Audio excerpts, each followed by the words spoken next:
मैं इस वीडियो में एक्सप्लेन करूंगा रीइंकार्नेशन के बारे में। रीइंकार्नेशन जिसको हिंदी में पुनर्जन्म भी बोलते हैं। कि आपने जैसे न्यूज़ में देखा होगा कि कोई बच्चा है वो ये बता रहा है कि मैं फिर से पैदा हो गया हूँ। मतलब अगर आप इस वीडियो को ध्यान से देखोगे ना, क्योंकि ये वीडियो थोड़ा कॉम्प्लेक्स हो सकता है, तो उसके बाद ना आप कभी ये क्वेश्चन पूछोगे ही नहीं कि रीइंकार्नेशन मतलब पुनर्जन्म पॉसिबल है कि नहीं। तो देखो, अगर मैं आपसे ये बोलूँ कि आप जिस भी कंट्री से हो, अगर सपोज़ कि आप इंडिया से हो, पर अगर आप ये मान लो अब कि आप इंडिया में नहीं पैदा होते, अगर आप कहीं और किसी और कंट्री में पैदा होते, तो क्या आप वो सेम ही इंसान होते? जैसे कि मान लो कि आप अमेरिका में पैदा होते, तो क्या अमेरिका में पैदा हुआ इंसान वही इंसान होता जो कि इंडिया में पैदा हुआ था? मैं इसकी बात नहीं कर रहा हूँ कि अमेरिका वाला इंग्लिश बोलेगा और इंडिया वाला हिंदी बोलेगा। मैं इसकी बात नहीं कर रहा हूँ इंग्लिश और हिंदी की। मैं बात कर रहा हूँ फंडामेंटली, क्या वो वही इंसान है जो यहाँ इंडिया में पैदा हुआ था? तो इसका आंसर है नहीं, वो दोनों ना अलग अलग इंसान हो गए। फिर अगर आपको लगता है कि आप बहुत यूनिक हो, आपको सारी प्रॉब्लम बहुत यूनिक है जो किसी को नहीं होता, तो एक बार इसको ना आप कोरा या रेडिट पे लिख के देख लेना। आपको पता चलेगा कि जैसा आप अभी फील कर रहे हो वैसे ही 10 साल पहले कोई फील कर चुका है। जो आप यूनिक चीज़ लिखे हो सब वो फील कर चुका है कोई 10 साल पुराना बंदा। मतलब मेरा कहने का ये मतलब है ना कि हम बेसिकली ना बस मेमोरीज हैं। ये मानना बहुत टफ है, क्योंकि अगर आप इंटेलिजेंट होगे, आपके पास नॉलेज होगी, तब भी आप इस बात को नहीं मानोगे, क्योंकि इसके लिए विजडम भी चाहिए। तो अगर कोई बंदा इंडिया में पैदा हुआ है, वही सेम बंदा अमेरिका में पैदा हुआ है, तो दोनों अलग अलग मेमोरीज इकट्ठा करेंगे ना। जो हर एक सेकेंड, हर एक फ्रैक्शन सेकेंड मेरे साथ इंडिया में हो रहा है, वही चीज़ अमेरिका में थोड़ी होगा। अगर आप बचपन से बड़े होगे तो चीज़ें अलग होंगी ना। आपके नेबर्स, आपके पड़ोसी अलग होंगे, स्कूल अलग होंगे, आपको अलग टाइप की एजुकेशन मिलेगी। भले पेरेंट्स सेम हो, लेकिन आप अलग हो गए। अगर आप ये कहो कि अगर जो छोटा बच्चा होता है वो तो सबका सेम ही होना चाहिए ना, तो अलग अलग क्यों होता है? क्योंकि कोई छोटे बच्चे रोते हैं पैदा होते ही, कोई हंसता है, कोई किसी को जानवर से डर लगता है, किसी को नहीं लगता है। तो अभी तो उसने में कोई मेमोरी बनाई नहीं, तो इसको डर कैसे लगने लगा? तो इस चीज़ को ना आप जेनेटिक से एक्सप्लेन कर सकते हो, पर जेनेटिक जो उनके पेरेंट्स से उसके अंदर आया है वो भी तो इन्वायरमेंट से ही चेंज हुआ होगा किसी एक पॉइंट पे, उनके पेरेंट्स के लाइफ में या उनके पेरेंट्स के लाइफ में। मतलब जैसे इसको आप इस तरह सोचो कि आप हर 5 साल में ना एक अलग तरह की सोचने वाले इंसान बन जाते हो। आप अपना कोई भी पुराना मैसेज उठा के देख लो, 5 साल पुराना या 10 साल पुराना। अगर आप सोशल मीडिया यूज़ करते थे तो आपको अपने ऊपर ही डाउट होने लगेगा, यार ये कितने गंदे गंदे मैसेज मैंने कैसे लिख दिया। गंदे का मतलब क्रिंज मैसेज। आप इस टाइम ना वो मैसेज को देख के ना एकदम अलग फील करोगे, यार ये मैं नहीं हो सकता, क्योंकि आप नहीं हो वो। आपकी कुछ कोर क्वालिटीज़ है जो ज़्यादा इकट्ठा हुई, जो आपके साथ ट्रांसफ़र होती जा रही है, पर आप बेसिकली बस एक मेमोरी हो। आपको लगता है कि आप यूनिक हो, क्योंकि जिसको लग रहा है यूनिक, ये खुद एक मेमोरी है। ये थोड़ा कॉम्प्लेक्स है समझना। जैसे देखो, इसको मैं एक एग्जाम्पल से समझा रहा हूँ, तो इसको ना बहुत ज़्यादा ध्यान से सुनना। मतलब अगर हल्का सा भी ध्यान हटेगा तो फिर समझ में नहीं आएगा ये, क्योंकि ये ना प्रैक्टिकल वाली चीज़ है। ये वैसे भी समझ में नहीं आता लोगों को। किसी से मान लो किसी ने आपको कुछ उल्टा सीधा बोल दिया और आप घर पे आए, उसके बारे में ओवर थिंक करने लगे, और ये मतलब सभी करते हैं, मोस्टली 90% लोग करते हैं। तो इसमें आप करते क्या हो? तो इसमें आप ये करते हो ना कि आप सिनेरियो बनाते हो कि अगर इसने अब मेरे को कुछ उल्टा सीधा बोला तो अब मैं ये आंसर दूंगा या फिर वो आंसर दूंगा। और फिर ये आंसर वाले पार्ट के बाद ना आप खुश भी हो जाते हो, आप अच्छा फील करने लगते हो।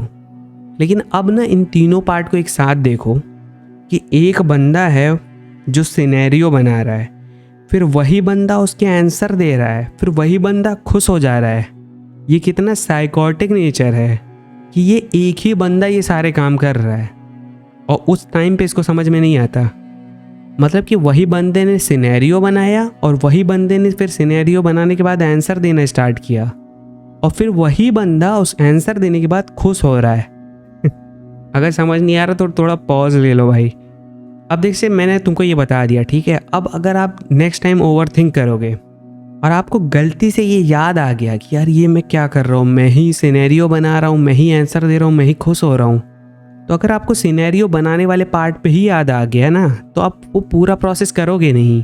आप फिर ना आंसर दोगे ना ही खुश होगे, क्योंकि आपको समझ में आ जाएगा मतलब वो पूरा प्रोसेस वहीं रुक जाएगा जैसे इस चीज़ को आप ऑब्जर्व करोगे। पर ये कोई मैजिकल चीज़ नहीं कि वो रुक कैसे गया। देखो वो कैसे रुका, ध्यान से देखो। मतलब कि सुनो, जैसे ये पूरा प्रोसेस हो रहा है सिनेरियो बनाने वाला, और उसी टाइम मेरे को याद आ गया और ये प्रोसेस रुक गया, तो इसका मतलब क्या हुआ? इसका बस यही मतलब हुआ ना कि जो सिनेरियो बना रहा था अब वही ऑब्जर्व करने लगा।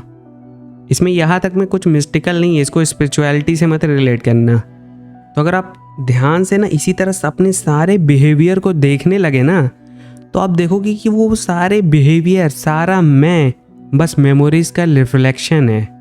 बस मेमोरीज की वजह से मैं उस तरह रिस्पॉन्स कर रहा हूँ। अगर ये वाला पार्ट आपको नहीं समझ में आया होगा ना, तो एक बार फिर से सुन लेना।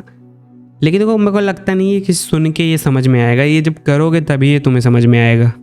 बहुत ही ऑ मोमेंट होगा ये, पर इससे कोई रिलीफ विलीफ नहीं मिलेगा, एटलीस्ट मेरे को तो नहीं मिला। अब जैसे देखो, उस न्यूज़ पे आते हैं कि जो लोग इंडिया में कोई बच्चा है वो क्लेम करता है कि मैं फिर से पैदा हो गया हूँ, मतलब बेसिकली वो कि उसका पुनर्जन्म हुआ है। तो आपने नोटिस किया कि ये इंडिया के गांव में ही क्यों होता है, ये शहर में क्यों नहीं होता, या किसी और कंट्री में क्यों नहीं होता? तो अगर पॉसिबली सोचे तो इसका रीज़न ये हो सकता है कि बहुत लोग होते हैं गांव में ना, वो अपने गांव को फेमस करना चाहते हैं कि उनकी ज़मीन वमीन महंगी हो जाए। तो हो सकता है इसके चलते उन्होंने अपने बच्चों को बचपन से सिखा दिया हो, ये सब जो भी कहानी है वो सिखा देते हैं बचपन से ही। क्योंकि जो बच्चा ये क्लेम कर रहा है कि मेरा पुनर्जन्म हुआ है, आप अगर उसको ध्यान से देखोगे ना, तो आपको दिखेगा कि वो कोई इमोशन नहीं फील कर रहा है, वो खाली बड़बड़ाया जा रहा है बस, क्योंकि उसको बचपन से सिखा दिया गया है। अब हो सकता है उसके घर वालों ने सिखाया हो या पूरे गाँव ने मिल के प्लान बनाया हो।